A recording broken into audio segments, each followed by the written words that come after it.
Okay, I have like 100 questions that are coming to mind. This Yes. is like our coaching call. When Jaclyn coaches me in the Blueprint Mastermind, which I love. I get to mentor in Yay. it this year. It's amazing. And in our coaching calls, like 6 minutes in, I was like, okay, I got the full value of the full investment. Thank you so much. I'm out of questions. I was like rapid fire. So I'm curious for you. So as you were talking about kind of coming up with like your florist, right? Yeah. How did you manage those partnerships with people? Because I think that's something that like I'm really passionate about in my own events Yeah. and stuff like that, is that like I want people to be involved in them and I want to be on the come up with them. Yeah. And like really like the people who are involved in our events like make so much money. Like I'm always like, our photographers, like she's worked with like everybody, and I was like, another one. Like Totally. you met at Yeah. our event. This is awesome.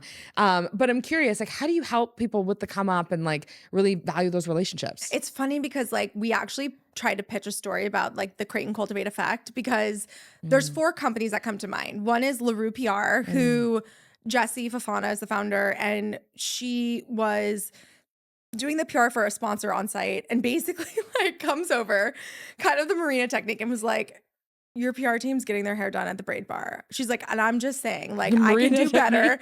I could do better. And like, give me a month to get you to do press for you for free to prove to you that we're the right agency. That came in so hot. I was like, let's ride.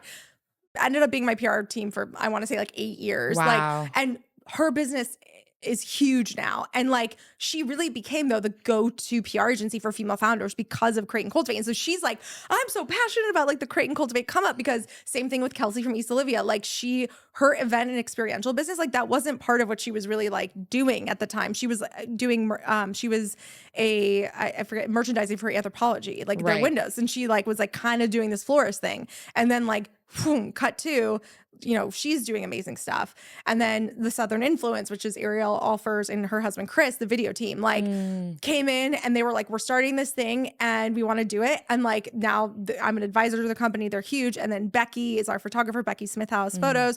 Amazing. Now like shoots for Molly Sims and like Rebecca Minko, all these people she's met through Create and Cultivate. Right. Now that being said, it's like what makes those relationships magical is that everyone goes above and beyond for each other because no one has any money. Yeah. So you're like, we are broke as fuck, but like, let's make cool shit together because it's all going to get us like more is more basically. Yes. And like, it was nice because like by the end of it, like we had money, real money to spend, like, you know, by the time, you know, I don't know, 7+ years later, and they had real clients and like and so now it's fun. It's like, you know, I always say, I'm like, you're too expensive for us now, you know, but I love that, you know? So I think it's like, again, like there's a lot of stuff online about like, don't do anything for free and like whatever. And not to say like, you know, whatever, but that barter economy is so real and like really can take your business to another level by getting in the door. Like, and I think that's like true partnership, right? And then of course, like the money comes. Yeah. And that's the important part. Like you don't want to keep doing it and then just like not get anything out of it. But like the money came for everyone, which was awesome. And like the success came for everyone. It was really cool to see like we're actually impacting small business owners and the economy, and people are like building businesses based on a company it's like built to inspire people to build businesses. So it was cool. It was really cool to see. It's funny because that's actually like, obviously not to the same extent, but that's how we scaled our business so fast. Yeah. We gave so much free advice to people. We'd meet with people, we give social media audits, and people would be like, you're fucking crazy for doing that. Like giving people free time. And I was like, those people, even if they never work with me, they know somebody who might work with me. 100%. Like, it's like you're networking for your network kind of thing. I agree. And so I'm curious for you, how did you manage those relationships? Like maybe not with the people on the like who you're talking about now who've like really made it, but I'm just thinking about like at the beginning, are you asking people for free stuff? Are you like, what's the balance and how do you add value back? Yeah. So at the beginning, definitely free or like hard costs. And like, obviously we could cover some stuff like, you know, a couple $100 or whatever. Like we were broke as a joke, for sure. And then, as time went on though, we were able to like, again, like cultivate, but also they were like, that's cool, but I want to experiment and do some crazy shit, you know? So I was like, let's go. So like, if you want to make your vision come to life, like, I mean, I think the Southern Influence team is a perfect example of this. Like their style of sizzle they did for our events became best in class of what a sizzle looks like for events. And that was all them. Like they would like, you know, obviously they'd be filming the entire event. And then I'd get these cuts back and I'm like, this is dope. Like they had drones, they had like music, they were cutting in and out. Like it was just like drones before drones. Drones before drones. But like it was truly like, it's so funny because now people are always like, oh my God, I always send a Create and Cultivate sizzle to be like, this is what we want it to look like. Cause I'm like, yeah, they had a style and like we had a vibe at all the events that they like really captured in like an amazing way. And like even with like Becky and the photographer, like, you know, when we like, I think one of the things that differentiated us early on was like, we weren't posting in we were posting in real time, but we were posting edited images in real time. So like, you're not just getting like, oh, here's this event, like crappy Instagram photos. We're posting beautiful, highly edited real-time photos. So we would have Becky and an editor at the event. And so it was like, everyone's like, how the fuck are they churning out this much content? Like, how are they like literally getting press images day of and like have a million articles? It's because like we created this formula like all together to be like, how do we make this look amazing? Yeah. So it was just like, we were all just figuring it out. But again, it was like everyone would get that like, you know, kind of bite of the apple because it was like, okay, you get to do your creative thing. And like, obviously we're promoting you and your business on all of our social and da-da-da. And then obviously as we grew and made money, it changed. But like, I think at the beginning, it was like, we were all just trying to figure it out. And like, it was awesome because it was like, Kelsey slid into Nakia, who was one of our producers, like DMs and was like, I'd love to do your flowers. And was like, cool. Like, it's just like, that's how we like kind of like found a lot of these people. And you know, again, it's like, it doesn't always work out, but like for us, it was like lifers, like everyone, you know, to this day, I still am like very close with everyone. I'm back working with LaRue PR because, you know, again, we can afford her now, which is exciting. And then like, I'm back with Kelsey's doing all our flowers for the 7-Figure Founder Retreat. Yeah. Obviously we work with Ariel and the Southern Influence. They did our Cherub pop-up. So it's like, it's like, I always try to bring people into the circle, but like to your point, it's like, I always know people who need video or florals or whatever. Well, it's about reciprocity too. Like I find that as well. It's like you meet someone and we were just talking about that, like a studio owner. And I was like, okay, how do I add value back to you? I like know people in California who are definitely going to want like a space. Like, let's make that happen. Like, I think it's about like being generous with that, which is something that I know you really embody. Yeah. Yeah. I love that. Okay. So backtracking a little bit. So you started Create and Cultivate. It's going well. You've left your agency. Like, what kept you so passionate about like bringing these events to women, and how did you manage kind of the relationship aspect of it? Because something that I actually just talked about with Lori when I recorded with her on Tuesday was about this idea is like, as you're on the come up, your like influence grows, and there's so many people you're meeting. How did you manage all those like relationships? Yeah, no, I was really bad at it. Okay. Update, horrible at it. No, I was so operational within the business. Like I truly, up until like 2018, I would say I was like lead producer. Like I was doing the creative, I was booking the talent, I was like whatever. And obviously I had a team around me, but I was just like a control freak psycho that was like, you know, needed to be involved in every single thing. So like I like remember like there'd be nights it's like 4 a.m. the night before the event and I'm like there like sweeping whatever, and I showed up like a dead body the next day. Like I was not trying to be talent, like so good to meet you, but like all these like celebrities and influencers. It's actually like one of my bigger regrets is like I never was like, I'm Jaclyn, the founder. Like I was like, hi, welcome. Okay, you have 15 minutes. Here's your cue cards. Like I was just like in that mode. And it really took a hire that came in, who was our VP of marketing, Krista, who I love. It's amazing. She was like, we need you to not look like this at events. Like she was like, we're baking glam into the budget, but she's like, you need to be the face. Like you have a team, like you have VPs, like you don't have to, like, you have to get to a place where you don't have to be here till 5 a.m., like in the pouring rain, where like looking crazy the next day. Like she was like, and she's like, that's important because she's like, our competitors that are cropping up are like Goop and Girl Boss and whatever, and they have faces.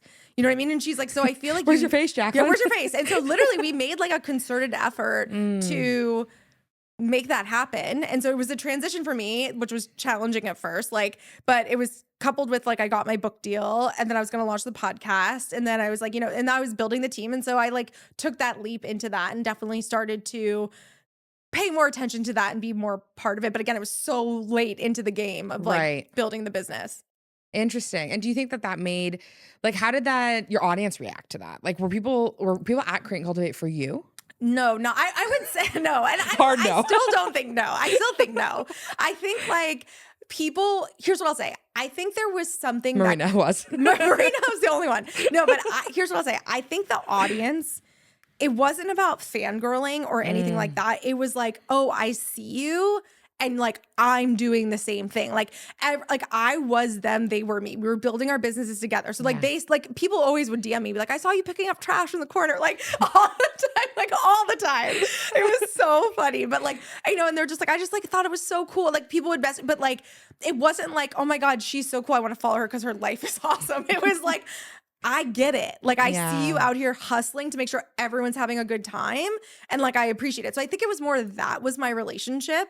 And I think that's why, to be honest, Create and Cultivate was very successful, was because people saw the like blood, sweat, and tears that went into it. And also saw they're like, this very young, attractive woman, just gonna so hot, this hottie, super hot. No, they're like, this girl who looks kind of scary right now is trying to build a business, and like, so am I. Where's this girl's makeup? Yeah, no, truly not. Literally, still learning. I can't, but it was a whole new world. But I think that's what made us, because like we were in the trenches with them in that way. Okay, so that's so interesting because even yesterday when you and I were talking about like kind of like the online space, I had the privilege of having dinner with Jaclyn yesterday. We went to a fish restaurant. It was great. I love fish now. She's a fish girl. I'm a convert. But we were talking about this like new wave of online coaching, and like you're kind of, again, I said you're kind of like an OG in the business and the community space, in my opinion. And I think like part of the reason why like I didn't know you was obviously being Canadian, no Create and Cultivate over there yet. But it was really like, I was like, wow, like she's so accomplished. She's done all these things, but you're very like humble and like low key about it. And you don't actually pitch, it seems like the aspirational lifestyle. Like you have this beautiful home in Napa. Like you've got a lot of amazing things happening now, but in that season, you were probably doing that even less. Like, oh my God. No, I was literally like, I'm out here dying, trying to build this business. But I feel like anyone who knew me like was like, you're the hardest working person I know, like truly. And then people be like, and you can tell, like you can tell, girl. Like it was rough. Like I remember I went on this panel once. Like I left the office at like, I don't know, 7:30, go to this panel. I forget what it was for, and I like roll up on stage and I literally was like, if you want to build your business, I just remember it so vividly. I was like, you're not gonna have time to do your nails. You're not gonna have time for anything. You're gonna barely have time to eat and blah, blah, blah. And then it goes to the next panelist and she's like, I mean, I always have time to do my nails. And I feel like, I literally was like, am I doing it wrong? Like, oh no. But I love your take on that, because I actually, like, this is something you talked about, like on Jeanette's podcast that we produced, like, and I'll link it in the show notes because it's like probably one of the best episodes I've ever heard. Like it was so good. Yeah. And I sent it to a whole bunch of people and they all thought that too. And it's because you were real about it. Yeah. There's this message right now. And I actually, like, I'm like, this is great. Like, and I love this for other people, but where everyone's like, you must like be calm. And like, you know, Brandon Bouchard's like, I don't start work till 1 p.m. And then like I finish at 5, and like, and I'm like, so awesome. Congrats for you. And that just like is not my current season. No. And I don't know that my business would be as far as it is with it. And I love that you name that, because I think that that's something that so many people, like, there's shame around that. Yeah. Shame around like working hard. And what's the balance on the messaging there? I mean, I think also we're in this new like creator space where showing like your lifestyle and luxury and whatever is a business. Yeah. So it's like that's the business, is being like, business is easy. Is the business. And I'm like, business not easy. Like doing it wrong. Doing it wrong. I'm like, can I get a private jet? No, but like it truly is like, I feel like it's the hard sell. It's the selling of like, look at me, look what I've done. And that works. Like people want that. And that's why they're buying into these people. Whereas I was very different. I was like, I want to build something cool, separate of me, that people really love. And then like, I kind of became influential while doing that because I did the thing, right? But it was never like, this is the Jaclyn Johnson show, and like people are showing her. It never was, and it still isn't. Yeah. Like, and that's intentional. Like that's not my personality. That's not necessarily like my brand. Like I'm not good at the hard sell. We were like talking about this last night. I'm like, I'm so bad at it. I'm literally like, you should refund your money. Like I don't know. I'm just like, but I just think it's like, I'm more about building the thing. Yes. Like I like building shit. I like brands. I like experiences. Like that's where I fucking thrive. And like, I'm a good business owner and operator. And like, but where my magic is like the brand marketing, the experience, the wow factor, and like the community side of it. Yeah, and this is what I like respect so much about you, because I think like although you're very hot and smart and kind, Nailed it. that can be one of the clips. Is like that's actually like not what you like leveraged to be successful. You know what I mean? And even like I know like quite a bit about your life, and like you don't even show, I think, even the best of it, and like to use it as like a marketing ploy for the Blueprint or for Cherub or anything. And I think that's a really interesting way in like an online world where like you're competing with people who probably have less money than you do or are less accomplished than you are. Way less money. So much less. I don't lead with that. Yeah. I never lead with that. I also feel like, like I think the people who do lead with that don't nearly have as much money as they think they do. They're selling the idea of them having a lot of money. In my mind, I'm sure there's some people that are just like totally rich and love talking about it in that way. But I'm like, yeah, I like do things, but I'm like, those things are like kind of private in my life. Like I like to have the separation of those things. Cause I think the more you intertwine them, like I'm friends with so many influencers, their whole life is like that cycle. Gotta create content. And even if you batch it or whatever, that's your life. And like you're beholden to that. And like, I don't ever want that.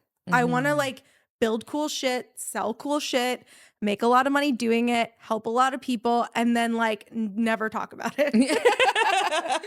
Unless I like it like a book or a podcast, obviously. But like, you know what I mean? I'm not like, here's 5 ways to make $1 billion. Like, no, fuck off. What are the 5 ways to make $1 billion? 5 ways to make $1 billion. It's like, it's definitely not like e-com or whatever we're talking about. It's like buy a house, renovate it, flip it, sell it. Yeah, my friend he's a commercial pilot, and we were talking about this, and he was like, you know who's not on these fucking jets? Influencers. You know who's on the jets? Buddy HVAC. Yeah, exactly. Exactly. Like, I am all about, our next thing needs to be unsexy businesses. Ooh. That's where the money at. Like, I'm like, yeah, I want to be in HVAC parts. That's my new business. Like, I want to be in the piping business. For, don't that won't be on the clip. Delete that. The little part that holds the pipe together, that is a billionaire. Yeah. That's right. That's the next one. The piping. The piping. Yeah, okay, so I have a question for you. Like, so you, yesterday when we were chatting, one of the things that kept coming up, I'd be like, oh my God, I freaking love this person. And you'd be like, oh yeah, like we're buddies. Like we would hang, and you know, your cool status just went up and up. How did you manage, like, you know, you probably felt, I always feel like I'm a little nugget. Like everywhere I go, like even talking to you right now and going out for dinner, I was like, oh, I'm just like a little nugget out with Jaclyn Johnson. And I'm sure you feel like a little nugget to people.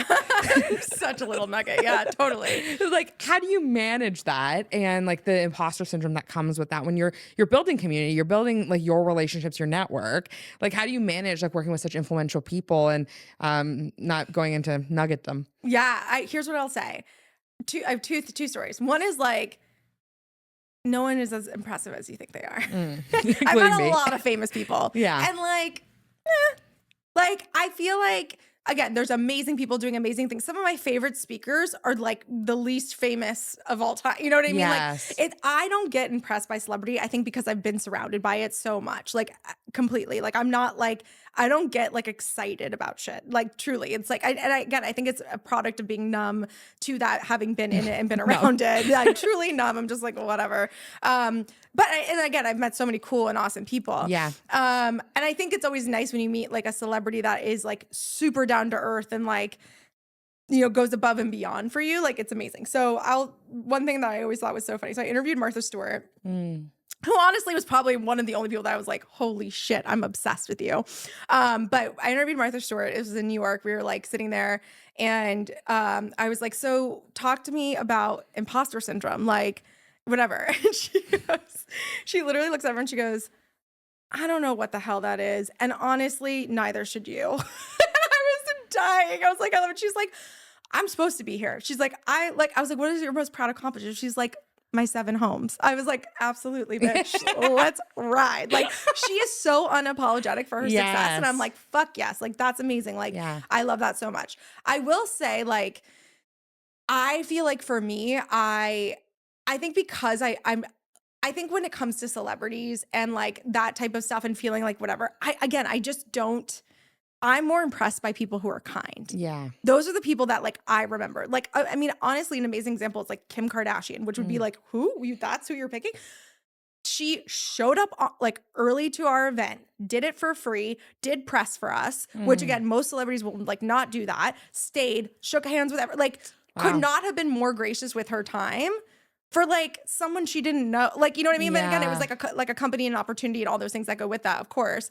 But like that stuff, I'm like, wow. Like people who send me flowers after events, I'm like, what? Like, oh my God. Like Mandy Moore, amazing. Like truly one of the nicest like humans I've ever met. And like, and you're just like, that to me is like more like, they're awesome versus like, oh, look at this person I'm in front of who's like, you know, whatever. Like that I think is like just more impressive. Yeah, I know. I love that because I think it's especially for, I don't know, being new in entrepreneurship and you like kind of like, you're like, oh, that person. I feel like I'm getting exposed to more and more of like that person that I thought was like the coolest. And like Chris and Lori are such great examples of that. And I remember the first time I met Chris, I was like, oh, I'm Christina, like I'm sweating. And now it's just like, I think by being more relaxed about it and recognizing that people are just people. People and are like, just people, totally. And like there's not a pressure. And also those people probably don't like the pressure that you're placing on them. Some people know. Some people are like, listen. Do some people like this pressure? Some people are like very, like I think it's always like, you're like, oh, like people put a line up. I think it depends. I feel like Chris and Lori are like,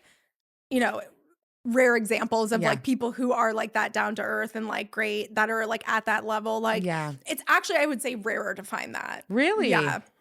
I think a lot of people, there's like, I don't know how to describe it. It's like, what can you do for me? And if you can't do anything for me, then like, why am I talking to you? Like there's that attitude a little bit with a lot of people.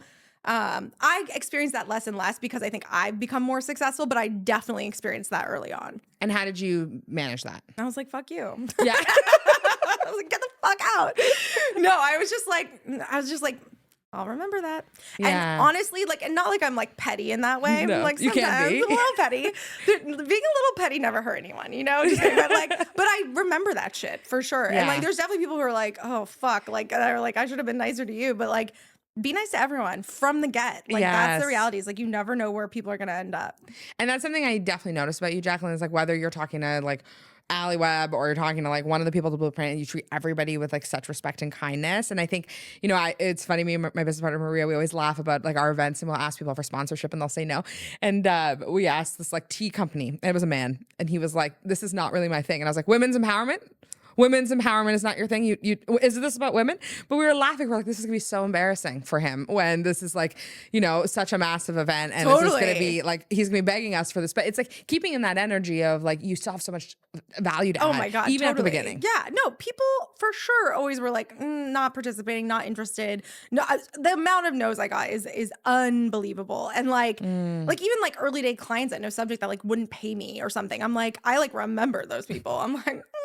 But like, I'm like, everyone goes through that shit. You know what I mean? Yeah. It's like people think that they can get away with it. But like now it's like, you know, a lot of that stuff, like you never know where people are going to end up. Yeah. Okay. My last question for you, Jaclyn. If you look back on like all this community you've built, like over the last 15 years, like really like so much. Truly. You've lived so much life. I know. Aging so rapidly. Kill me. What is like the number one thing you wish you could tell yourself? Like when you were just getting all of these things started and you weren't like Jaclyn Johnson in full force yet. Oh God. I mean, I feel like for me, one is like, I say this one thing in interviews and I'll give you another answer, but I always say like, get it in writing, like get those contracts signed, get that like, you know, language tight. Contracts keep friends. Yes, exactly. But I would also just say like, you're doing the right thing. Like, I think there's something about like, I had no idea what I was doing. And like everything with Create and Cultivate was like a true guess. Like I was like, let's try this. Let's figure like I had no experience in throwing large scale events. Like I just figured it out. And so I think it's like the number one trait like you need is like tenacity. Like just to keep fucking going, keep trying shit and like keep building it. And I think I probably would have stopped a lot sooner if I didn't have people that were keep pushing me and being like, no, do it again, do it again, do it again. You know, so I don't know. I guess keep going. Yeah, I love that. People need that message. Yeah. Okay, Jaclyn, before I wrap us up and say something nice to you, prepare yourself. Love this. What are you working on right now? Like where can people find you and like what are you doing? Yeah. So you can find me personally at Jaclyn R. Johnson on Instagram. That's where I pretty much live. And then right now I am relaunching essentially Create and Cultivate this past year. So bought back the business, and we are doing a ton of really cool stuff. We have retreats coming up, conferences, summits, all sorts of really cool things. The Blueprint Mastermind is part of Create and Cultivate now, which is really exciting. So launching that. So definitely check it out. Then I am also the co-founder of Cherub, which is a double-sided marketplace that connects angel investors and entrepreneurs. And Christina is an investor, which is Yay. exciting. It was a no-brainer. But yeah, so basically think dating app mechanics where you can match with companies who fit your criteria, women-owned, revenue generating, whatever it might be. You make that connection and then you can do a deal. So those are my two big projects. And that's at Invest with Cherub, or in www.investwithcherub.com, and at Create Cultivate, createcultivate.com. Awesome. I'll make sure everything is in the show notes. Jack, I just want to say firstly, thank you so much for being here, because I know you had to travel a little bit for me, but I just am so grateful for you. And you have been someone who's been such an inspiration for me, in the last year, because I'm a, younger Canadian version of you, but our paths are so similar, and what I'm kind of dreaming up and scheming up in Canada. And you are the most generous with your time. And I know that whenever anyone asks you a question, you're just so full of love, and you give so much. And I know the impact is just the beginning for you. So I'm just so grateful. And thanks so much for being on the show. I love you too. So excited. Yay. Thanks so much for listening to Community with me, Christina Bartold, and I'm just so excited to continue the conversations.